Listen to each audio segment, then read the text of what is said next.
no solamente en este año de pandemia, sino en los 10 años anteriores, porque el Bancaforo en el mes de enero 2022 está cumpliendo 10 años de vida, o sea, 10 años de estar generando este tipo de reuniones en donde el principal interés que tenemos es compartir con ustedes nuestras experiencias, nuestras visiones y tanto de parte mía como de parte de nuestros amigos invitados que nos han estado acompañando durante todo este tiempo. 10 años, además, que se dividen en dos partes, ¿no? Los primeros 99 bancaforos mensuales ininterrumpidos, presenciales en Panamá, y la segunda parte, desde el número 100 hasta el número 180, de manera semanal, a partir de la pandemia, y vía Zoom, ¿no? Entonces son dos etapas muy diferentes que nos dejan la reflexión de que de verdad la realidad ha cambiado, ¿no? De verdad el mundo ha cambiado, todo ha cambiado y si todo cambia y nosotros no cambiamos y no nos adaptamos, pues el cambio puede arruinarnos. Esa es la realidad, ¿no? Bueno, vamos entonces con nuestra presentación. Primero que nada, decirles qué es lo que nosotros, o sea, la presentación se llama así, ¿qué podemos esperar del 2022? Y hay 6 elementos que, en mi opinión, van a ser de suma relevancia en el año 2022. Voy a describir los 6. El primero, probablemente el más importante, es que el año 2022 será un año de alta inflación. Actualmente Estados Unidos está viviendo por la inflación, está pasando por la inflación más alta de los últimos 38 años. Para poner las cosas en perspectiva, la pandemia era algo que no ocurría hace 102 años. Lo que está ocurriendo es una inflación elevada, que repito, pues se está dando después de 38 años en Estados Unidos. Y Estados Unidos, al tener la hegemonía mundial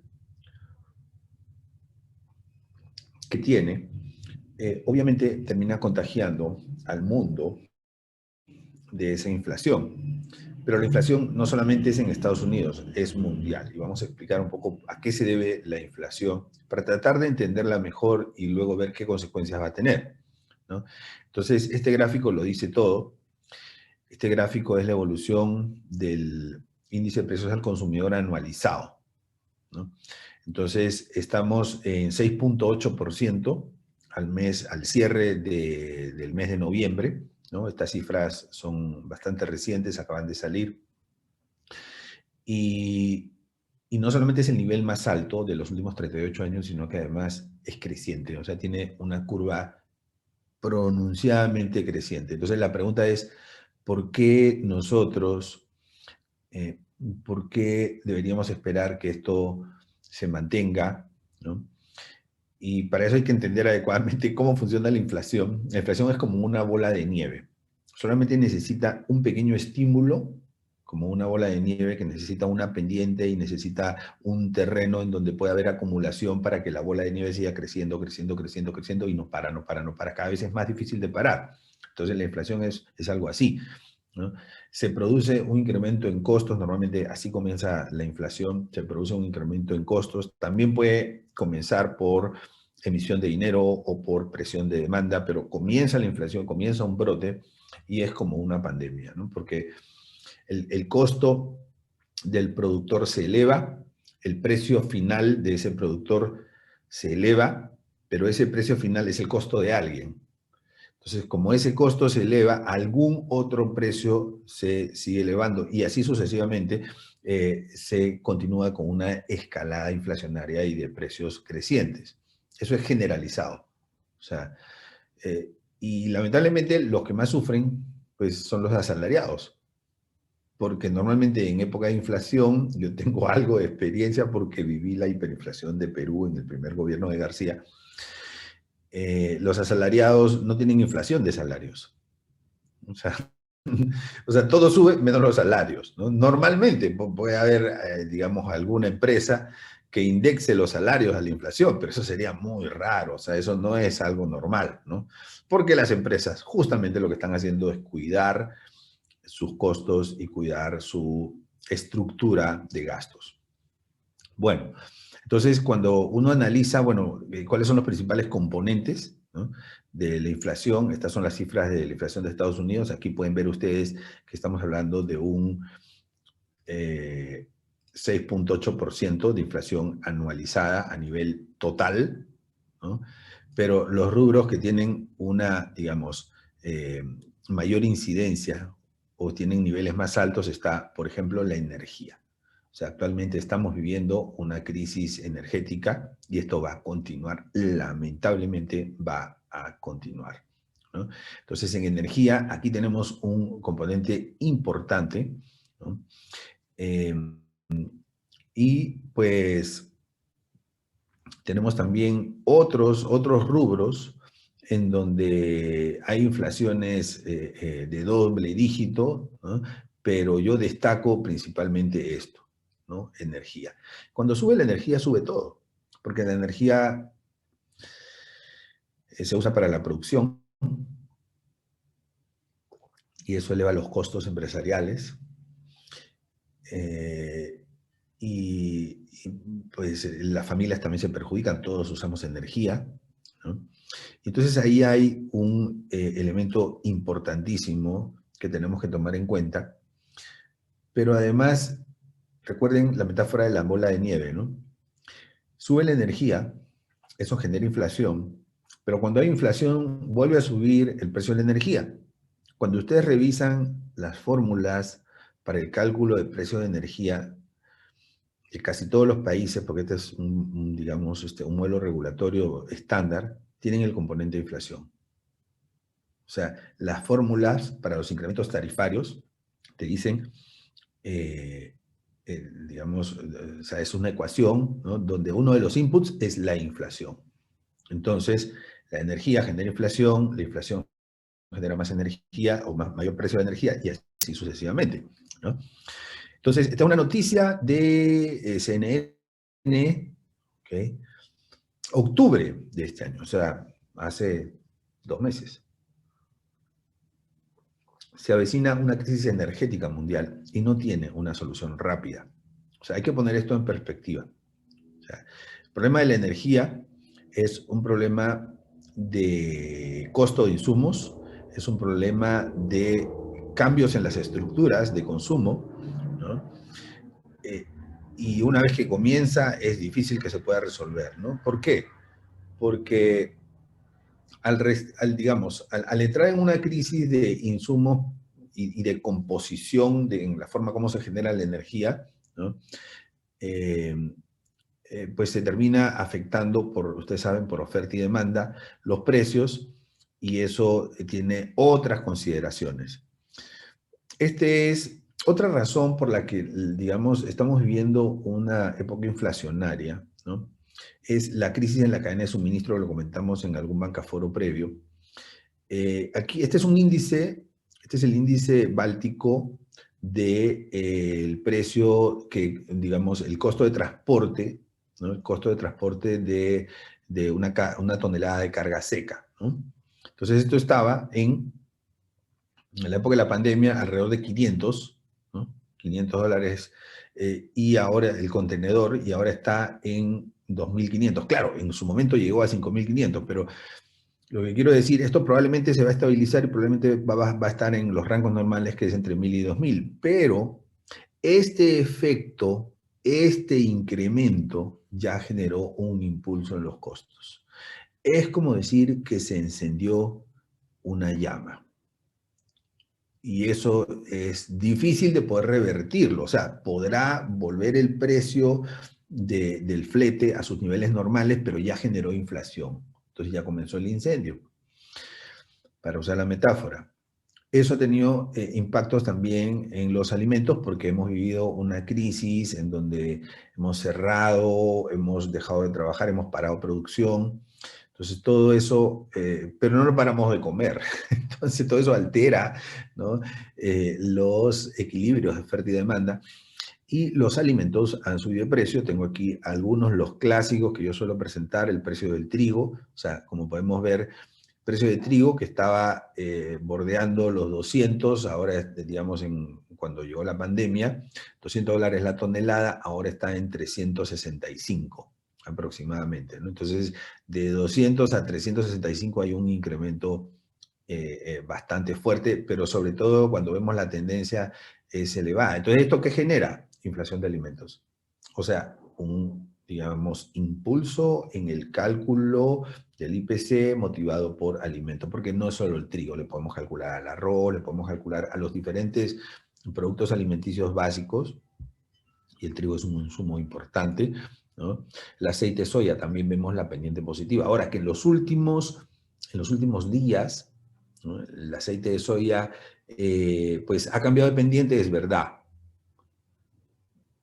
pero no les estoy hablando del futuro del precio del aceite de soya, les estoy hablando de este periodo en donde hubo una tendencia muy marcada de pendiente positiva y de incremento en los precios que ha tenido un efecto en la inflación. Y ahora, entonces esta es otra llamita que por otro lado se incendió.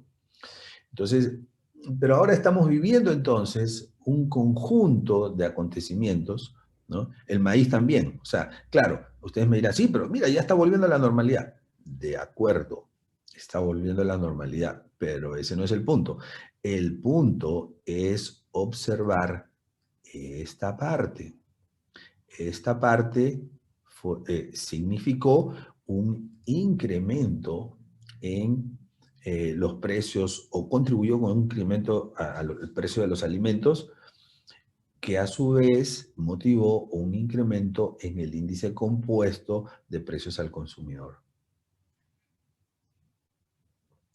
Eso es básicamente. Muy bien. Entonces continuemos. ¿Qué más tenemos? El precio del petróleo, ¿no? O sea, aquí, para ponerlo en perspectiva, he tomado la evolución del precio del petróleo en los 20 años últimos. No estamos en los niveles más altos, obviamente, ¿no? O sea, tú ves aquí un nivel que claramente era muy especulativo, ¿no? O sea, del 2007 al 2009, claramente muy especulativo. ¿Cómo te das cuenta que es especulativo? Porque la pendiente es muy pronunciada. Salvo que la economía esté volando, y del año 2007 al año 2009 no estuvo volando, la pendiente tiende a ser sumamente, pero aquí es muy, muy pronunciada, o sea, esto es más de 45 grados, ¿no?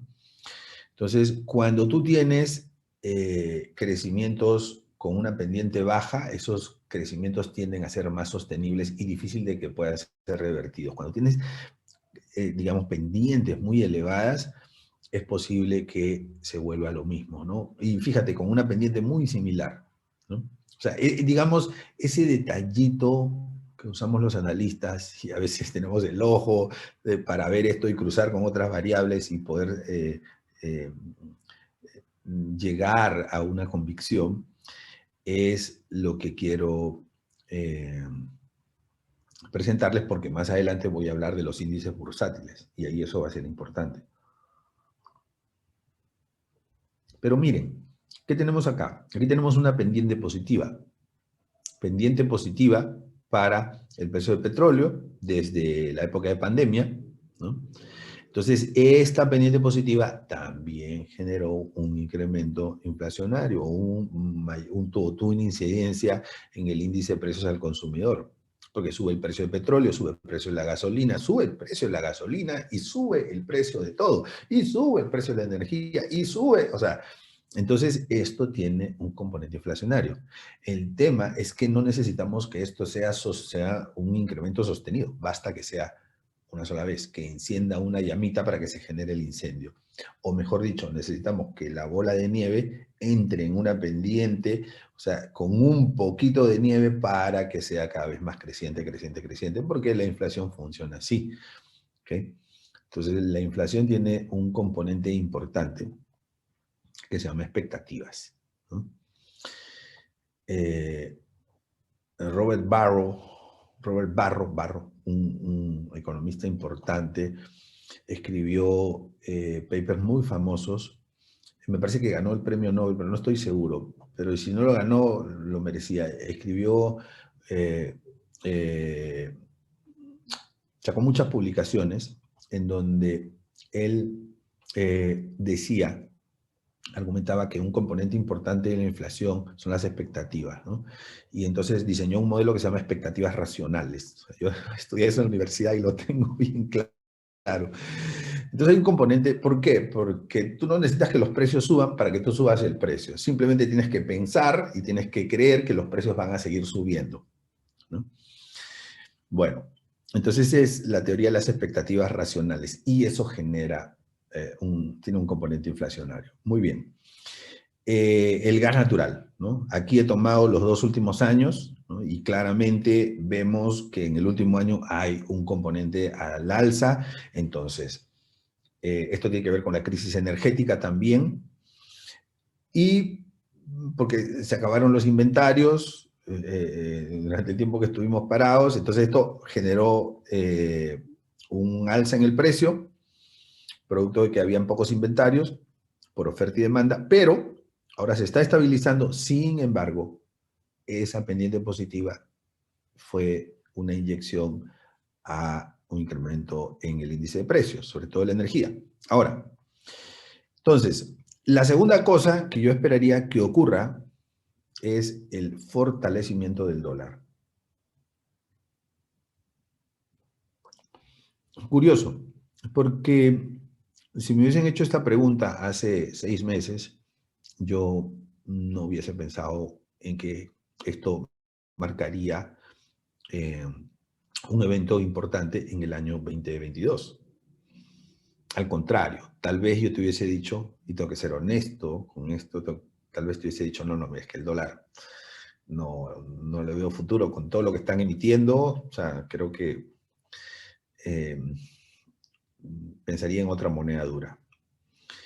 Pero, eh, ¿qué pasa? Cuando hay inflación, el mundo tiende a pensar en una moneda dura y tiende a acumular sus activos en la moneda dura. Y se genera o se activa una demanda por esa moneda dura que la fortalece.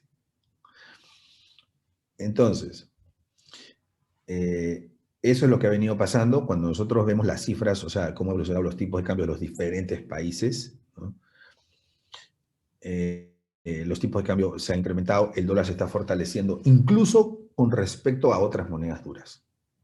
Porque nos guste o no nos guste, el dólar es la moneda más dura. Digamos, combinando hegemonía y fortaleza, ¿no? Porque puede haber alguna moneda que tal vez sea mucho más estable, pero que no tiene tanta importancia para el comercio, no sé, por ejemplo, el yen japonés, ¿no?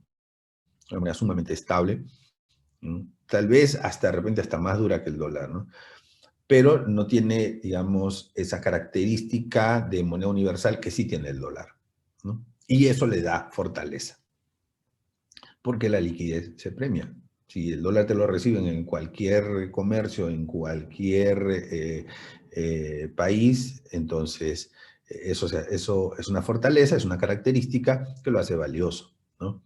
Entonces, este es un índice que nos permite ver cómo ha evolucionado el dólar con respecto a otras monedas duras. O sea, este es un índice que hay que ver.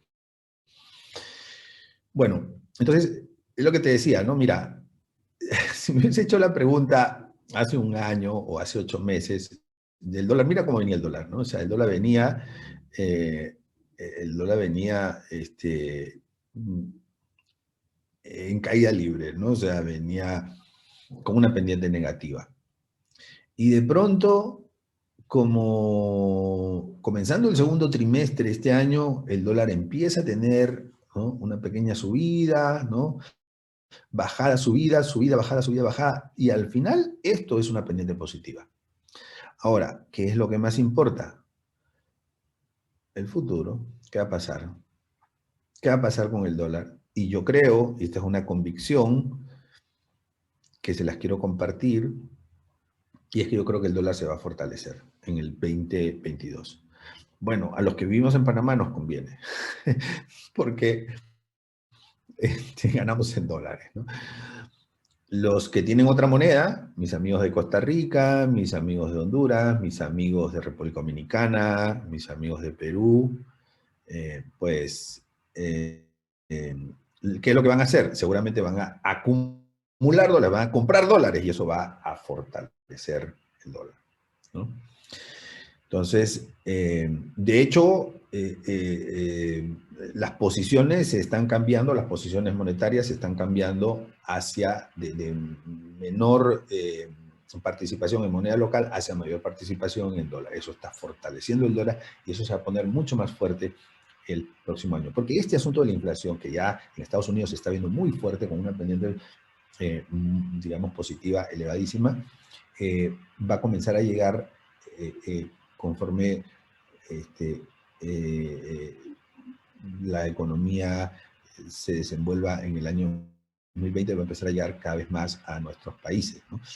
En Panamá, por ejemplo, donde yo vivo, todavía la inflación, bueno, ya llegó, pero todavía no ha llegado al nivel en que, a un nivel más alto que va a ser el del 2022, ¿no? O sea, está en 2,7% actualmente la inflación anualizada, pero hay un periodo de rezago y Panamá es un país importador, entonces va a terminar importando la inflación y el próximo año va a tener una inflación de probablemente 5% o más, ¿no?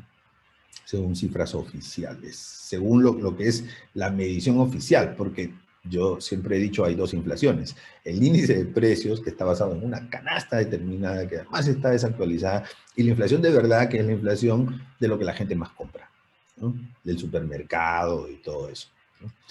Esa es, digamos, la inflación paralela, ¿no? Y que es más importante, ¿no? Bien. Eso es tremendamente importante porque cuando a una familia tú le quitas el 5% de su salario, porque al final la inflación te quita el 5% de tu salario porque te quita esa capacidad adquisitiva, te quita el 5% de tu salario, probablemente te están quitando el 80% de tu ingreso disponible, de tu ingreso que puedes ahorrar, o sea, de tu excedente, digamos, ¿no? O sea, porque las familias tienen, después de primero cubren sus gastos, después le pagan al banco, ¿no? O esas dos, y les queda algo para ahorrar, ¿no? Entonces, ese 5% de inflación, que si se lo aplicamos al salario, que estaría perdiendo 5% de capacidad adquisitiva, puede significar el 80% de su ingreso disponible, ¿no? Entonces eso es tremendamente importante, ¿no? Y si la familia no tiene excedente para ahorro, entonces va a tener problemas para comprar lo que tiene que comprar, sus alimentos, la educación de sus hijos, o va a tener problemas para pagarle al banco, ¿no? Más aún cuando ahora viene el tercer elemento, que es el aumento en las tasas de interés. La tercera cosa que yo creo que va a pasar con fuerza en el año 2022 es un aumento en las tasas de interés. Ok, la inflación eh, es como una enfermedad que se empieza a comer la riqueza de la gente. No de todos, de alguna gente. De la gente que no puede acumular activos que crezcan en la misma proporción que la inflación. Normalmente la clase media baja, no tiene cómo acumular, es normalmente asalariada y son los que más sufren. Yo no lo he aprendido en la universidad, de hecho lo aprendí en la universidad, pero lo viví en mi país, o sea, lo viví en carne propia, ¿no? Yo era estudiante además, universitario, entonces yo sentía como la inflación eh, era, eh, pues, como una enfermedad que te quita los ingresos. Bueno, y como es una enfermedad, todas las enfermedades necesitan una receta. Y los doctores O sea, los economistas, ¿qué receta dan cuando hay inflación? Dicen, bueno, cuando hay inflación, tenemos que subir la tasa de interés, porque la inflación tiene un componente de demanda, ¿no? Ese componente de demanda, entonces, lo moderamos con un aumento en la tasa de interés. Bien. Esa es una receta clásica, ¿no? O sea, yo uso esta metáfora. Es como cuando uno tiene dolor de cabeza y entonces nos recetan un analgésico, ¿no? O sea, creo que esa es una receta que todo el mundo sabe. Eh, en economía, cuando hay inflación, los economistas dicen, pues sube la tasa de interés. Entonces, claro, aquí hay un jugador importante, ¿no? Que es la Fed, que fija tasas de referencia. Y esa es una tasa de referencia de verdad que tiene influencia en el resto de tasas, ¿ok? Tiene una influencia indirecta en el resto de tasas. Bueno, porque de por sí eso afecta la tasa soberana y la tasa soberana de los Estados Unidos afecta a todo el mundo, o sea, pero bueno, entonces la otra forma de entender por qué van a subir las tasas es la siguiente. La inflación implica que los precios se van a elevar, generalizados. Y la tasa de interés es un precio.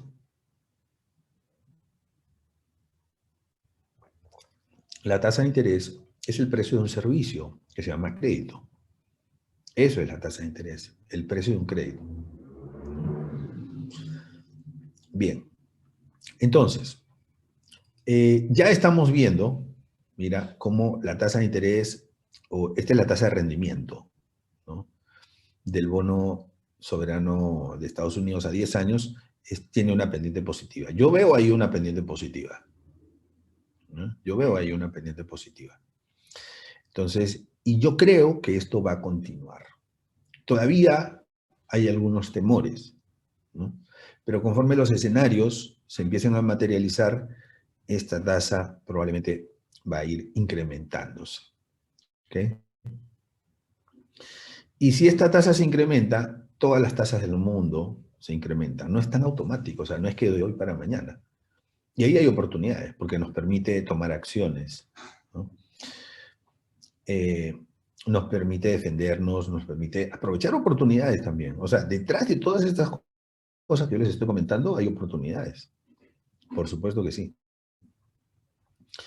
Eh, y todo esto que les estoy poniendo, estos 6 elementos que van a marcar la tendencia del 2022, o que yo espero, o que yo creo que ocurra, tienen que verlo también como oportunidades, ¿no? Entonces, si la inflación se va a poner alta, yo estoy en un país que no es Panamá, ni Ecuador, ni El Salvador, ni Estados Unidos, ¿qué tengo que hacer? Pues cambiar mis ahorros a dólares.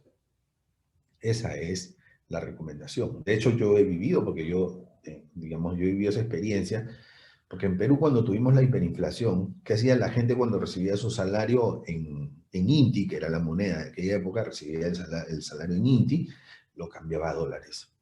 Entonces, como el dólar subía, se protegía de la inflación, ¿no? Y la mejor forma de protegerse de la inflación es acumulando los excedentes o los ahorros o los ingresos disponibles, aunque sean temporales, en activos que se llaman activos de protección, ¿no? Y el dólar es un activo de protección, ¿no? Claro, para un inversionista también podría ser el oro, ¿no? Pero para la persona, el ciudadano de a pie, este es el dólar, ¿no? Muy bien. Entonces, otra de las cosas que también debería pasar es una caída bursátil, y perdón por sonar un poco dramático, pero yo creo que eso va a pasar, ¿no? ¿Por qué? Primero, por una razón matemática. Bueno, es una razón financiera, pero te lo voy a explicar matemáticamente. El precio de los bonos y el precio de las acciones, ¿cómo se calcula? es el valor presente de todo lo que esos bonos o esas acciones te van a dar, ya sea dividendos, ya sea cupones, o sea, valor presente. Y la fórmula de valor presente es el valor futuro entre la tasa de interés, ¿no? Si la tasa de interés sube, el denominador sube.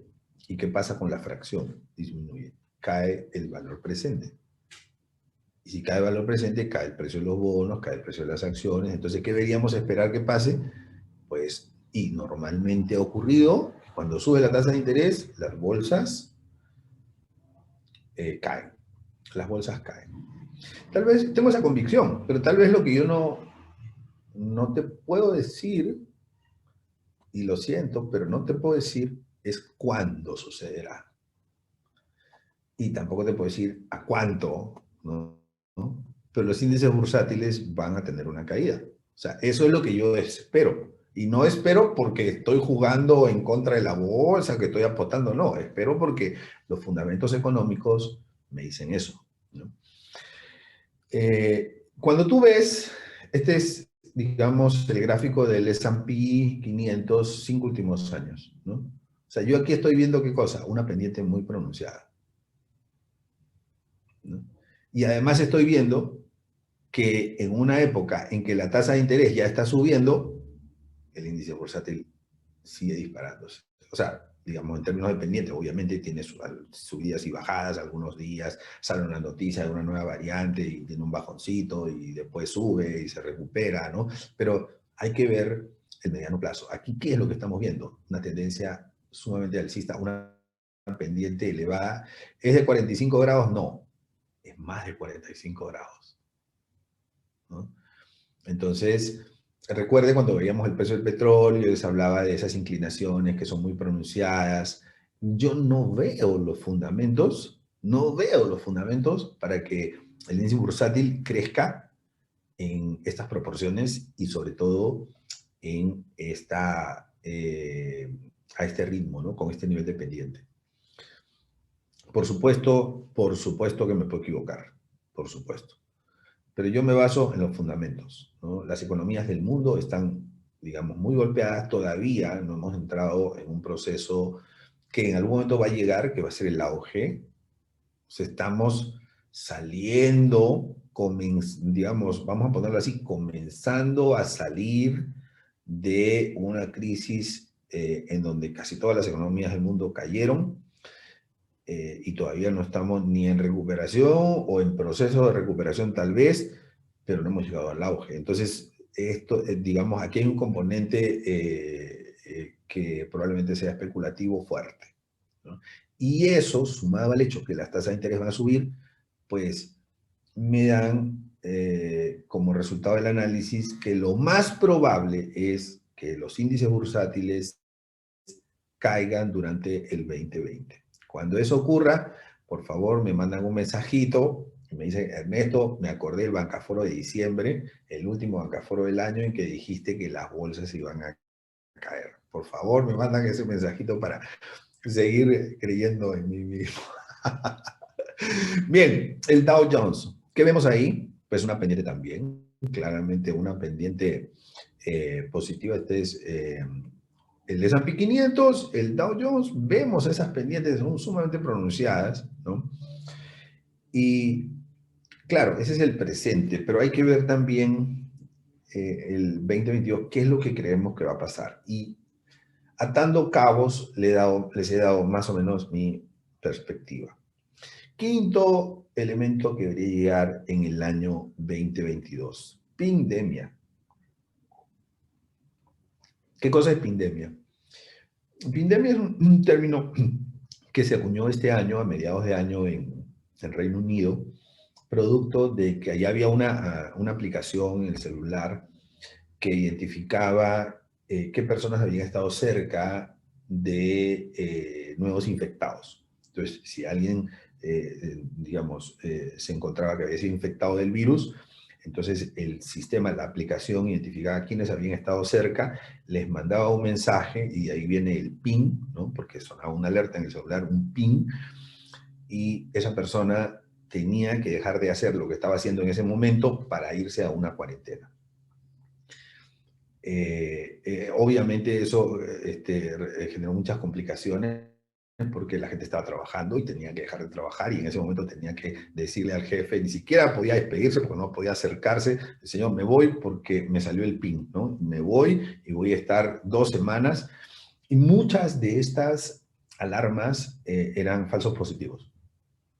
Entonces, eh, pues habían falsos positivos, porque lo que pasa es que el hecho de que tú estés cerca de una persona no significa que estás contagiado, ¿no? Si estás usando mascarilla, si estás usando careta, o sea, ¿cómo te vas a contagiar? ¿No? O sea, por más que tenga el virus, ¿no? Eh, y, y entonces quedaron, pero digamos la aplicación detectaba solamente por cercanía, sacaba una conclusión. Puedes estar contagiado, ¿no? Puedes. Entonces esa posibilidad que era 1%, 0,1% se convertía en 100% de certeza de cuarentena para esa persona. Entonces eso generó un fenómeno que se ha llamado pandemia y que yo creo que va a llegar a Latinoamérica, ¿no? O sea, lo que pasa es que todavía siento que estamos demasiado asustados con estos temas. Omicron es una de esas evidencias eh, porque es muy contagiosa, pero eh, digamos el peligro de un virus no es digamos, su RT, o sea, su capacidad de contagiar a otros, sino el peligro de un virus es su nivel de letalidad, ¿no? Es decir, si te contagias, ¿qué probabilidad tienes de fallecer? Entonces, porque todos nos podemos resfriar, ¿no? Y el resfriado, o sea, usted sabe cómo se contagia, ¿no? Pero, o sea, el peligro no está ahí, sino el peligro está en que una persona resfriada se puede morir. Entonces, eh, y debido a que no tenemos un 100% de personas vacunadas y no tendremos lamentablemente un 100% de personas vacunadas, todavía va a haber ese enfoque, ¿no?, en priorizar estas medidas sanitarias por encima de cualquier otro criterio, ¿no? Entonces va a haber mucho de eso, se va a ver en Latinoamérica exageraciones, ¿no? O sea, digamos, para algunos está bien, para otros no está bien, que volvamos al encierro, pues para algunos estará bien, para otros no. Eh, pero por lo menos va a haber tentaciones de que esas situaciones ocurran, ¿no? Porque Omicron todavía no ha llegado con fuerza a Latinoamérica, pero va a llegar. O sea, créeme que va a llegar con fuerza, ¿no? ¿Y qué sucederá ahí?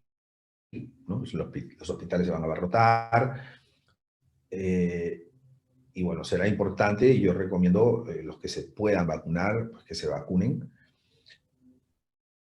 porque tenemos que creer en la ciencia, ¿no? O sea, todos nosotros estamos vivos porque creemos en la ciencia. Tomamos medicinas, vamos al médico, creemos en la ciencia, y toca creer en la ciencia para las vacunas. Entonces la pandemia es algo que va, por lo menos en Latinoamérica, va a tener hegemonía, ¿no? Un profesor de la Escuela de Management en Cranfield, Reino Unido, Richard Wilding, comentó los problemas que iba a causar la cadena de suministros por la pandemia, porque, o sea, la gente dejaba de trabajar, los profesores dejaban de enseñar, se iban a media clase porque les había sonado el PIN, ¿no? O sea, cosas que son un poquito, digamos, y que además era un PIN que era una falsa alarma, ¿no? Entonces, un poco de eso vamos a tener. Y finalmente, el sexto elemento es una mayor hegemonía de las criptomonedas, ¿no? Las criptomonedas son una realidad, las criptomonedas son el futuro. Créame que esto llegó para quedarse y esto va a convertirse en algo que va a ser parte de nuestra normalidad.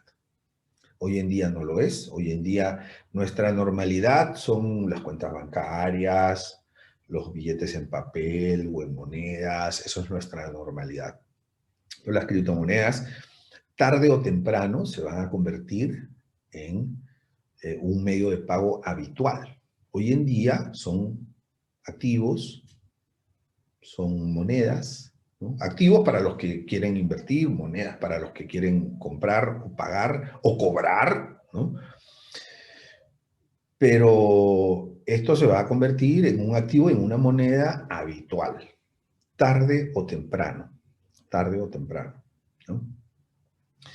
El Fondo Monetario Internacional ya ha solicitado o ha anunciado formalmente, ayer yo tuiteé esa noticia, que las regulaciones de los diferentes países tomen la iniciativa de regular las criptomonedas. O sea, lo que pasa es que hay mucho mito al respecto, ¿no? O sea, se piensa que las criptomonedas, pues, es un dinero malo, ¿no? Porque como los delincuentes usan criptomonedas, entonces las criptomonedas son dinero malo. Realmente no es así, o sea, las criptomonedas simplemente son un medio de pago, ¿no? O sea, una moneda digital. Como si yo quisiera hacer un billete, por ejemplo, yo puedo hacer un billete con esta hoja de papel, un billete, le pongo una denominación, ¿no? Y si la gente me lo acepta, ya es una moneda. Ya es una moneda. Que tendrá respaldo o no tendrá respaldo, eso es otra cosa. Pero ya es una moneda, siempre y cuando la gente lo acepta. Y hoy en día, o sea, hay comercios como Amazon que tú puedes pagar en criptomonedas, ¿no? Y cada vez es mucho más aceptado, ¿no? Hay cajeros automáticos que te dan dólares porque tienes una cuenta en criptomoneda. Entonces, esto se va a hacer mucho más habitual y el año 2022 va a ser el año de las criptomonedas, en que probablemente todavía no van a llegar a convertirse en una moneda habitual, ¿no? O sea, con la que yo puedo ir al supermercado y pagar, pero sí van a llegar van a tener un paso importante, ¿no? Entonces, normalmente nosotros tenemos este esquema, ¿no? Tenemos, digamos, si trabajamos en un banco, tenemos cuentas bancarias en nuestra entidad. ¿De dónde vienen esas cuentas bancarias? Vienen de otras cuentas bancarias, vienen de negocios que generan ingresos y aportan a estas cuentas bancarias, vienen de activos no financieros como fondos de inversión, cuentas de inversión, en fin, perdón, esos son los activos financieros, ¿no? Los fondos de inversión, las cuotas de participación en fondos, eh, y los activos no financieros pueden ser, por ejemplo, inmuebles que se venden y aportan o alimentan a las cuentas bancarias, pueden ser también alquileres de los inmuebles que aportan a las cuentas bancarias, y esa es nuestra, digamos, esa era nuestra normalidad, o de repente sigue siendo nuestra normalidad. Y viene ahora las criptomonedas. ¿Y cómo entran las criptomonedas? Entran por aquí como una variable más en la ecuación, ¿no? Entonces, resulta que hay negocios que ya pueden cobrar en criptomonedas. Resulta que hay inmuebles o activos no financieros como cuadros o pinturas que se pueden vender en criptomonedas. Resulta que hay activos financieros que se pueden convertir en criptomonedas, cuentas de inversión, o sea, una inversión bursátil que se puede convertir en criptomonedas. Las criptomonedas se pueden convertir en cuentas bancarias de otras entidades o de tu entidad. Entonces, simplemente es una variable más. ¿Es una moneda mala? No, no es una moneda mala. Pero tu debida diligencia sí tiene que tener para efectos de prevención de lavado, tiene que tener un cambio, tiene que tener una incorporación, tiene que incorporar esta variable adicional frente a todo lo que todo lo que tú tenías acostumbrado, ¿no? ¿Ok? ¿Por qué? Porque no es, repito, no es que la criptomoneda sea algo malo en sí mismo, ¿no? Pero los delincuentes usan criptomonedas, sí, pero los delincuentes también usan billetes de dólares. Y no por eso los billetes de dólares van a ser algo malo per se, ¿ok? La clave no es el instrumento, la clave es el origen de los fondos. Y eso significa que tú tienes ahora que en tu formulario de vía diligencia tienes que preguntar, ¿no? O sea, por ejemplo, un cambio importante en la vía diligencia. Señor, ¿tiene usted criptomonedas o no? Es una pregunta clave, porque hoy en día cada vez más gente tiene criptomonedas. O sea, hoy en día desde el celular tú puedes abrir un wallet, ¿no? Abres un wallet y compras criptomonedas desde tu celular. Entonces, es muy democrático. Lo podemos hacer cualquiera de nosotros. Es más, en algún otro bancaforo vamos a hacer cómo compramos criptomonedas en vivo. Vamos a hacerlo en vivo. Vamos a comprar criptomonedas. ¿Ok? Entonces, y de hecho, en los bancaforos vamos a darle más importancia a hablar sobre estos temas porque esto es el futuro. Así de simple. Nos guste o no nos guste, es el futuro, ¿no? Entonces, estas criptomonedas se acumulan en un wallet, ¿okay? Que pues obviamente lo puedes tener en tu computadora o en tu celular. Y estos wallets que están en criptomonedas, sus unidades son criptomonedas, se convierten a cuentas bancarias a través de unos intermediarios que se llaman exchange. ¿Okay? Ese es un tema para otro bancaforo, pero este es el futuro y esto va a dar un paso importante en el 2022. Esta es la evolución del Bitcoin. Aquí tú puedes ver cómo está evolucionando el Bitcoin. ¿Qué está teniendo? Muchos altibajos. Va a seguir teniendo altibajos, pero va a haber más gente que lo va a comprar. En el largo plazo, como el Bitcoin tiene una cantidad limitada de emisión, yo esperaría que el Bitcoin siga subiendo el precio. Eso es lo que yo espero. Pero también creo que va a tener muchos altibajos, ¿no? Por la característica. No tiene la estabilidad que tienen otros activos. Sin embargo, a medida en que esto sea más popular, va a ganar más estabilidad, ¿no? Porque va a haber mayor tenencia de personas, ¿no? Entonces, y además, o sea, mira, para que tú veas el potencial, si tú invertías a inicios digamos, en la pandemia el Bitcoin te costaba como 10.000 y hoy en día te está costando 47.000, ¿no? O sea, ganabas tu tasa de rendimiento anualizado, pues como pasado casi 2 años, ¿no? O sea, es como un 200%, 180%, por ahí estoy echando cálculos redondos, ¿no? Anual. Eh, Obviamente, si tú comprabas aquí este año, ¿no? Como esto debe haber sido como en marzo tal vez, y lo vendías como en junio o en julio, perdías ¿cuánto? Perdías como 50%, ¿no? Va a tener altibajos. Es un activo de alto riesgo por su volatilidad y va a seguir teniendo volatilidad. Pero es el futuro. Es el futuro. Y esa volatilidad va a tender a irse reduciendo poco a poco conforme sea más, digamos, eh, más popular la moneda, ¿no? Este es el Ether, que es la moneda de Ethereum. Para mí esta tiene más potencial que el Bitcoin, porque el Bitcoin tiene una capacidad limitada, pero el Ether no tiene una capacidad, digamos, una emisión limitada, pero el Ether sí tiene algo, es deflacionario, o sea, el Ether destruye monedas cuando la gente compra, ¿no? Entonces, su posibilidad, tiene un mayor upside, tiene un mayor potencial, ¿ok? En pandemia, si nosotros comprábamos el Ether, mira, comprábamos como, tal vez como en 100, ¿no? En 100. Y hoy día tendríamos 3.800. O sea, si el Bitcoin tuvo un incremento al cuádruple o al quíntuple, el Ether tuvo un crecimiento de no al cuádruple, quíntuple, sino como casi 40 veces, ¿no? Entonces, y para mí esta es la moneda por sus características, y además que es la segunda. La segunda siempre tiene más potencial que la primera, ¿okay? En términos de posibilidad de crecimiento. No digo que sea la mejor, pero sus características me parece que la van a hacer crecer mucho más que el Bitcoin.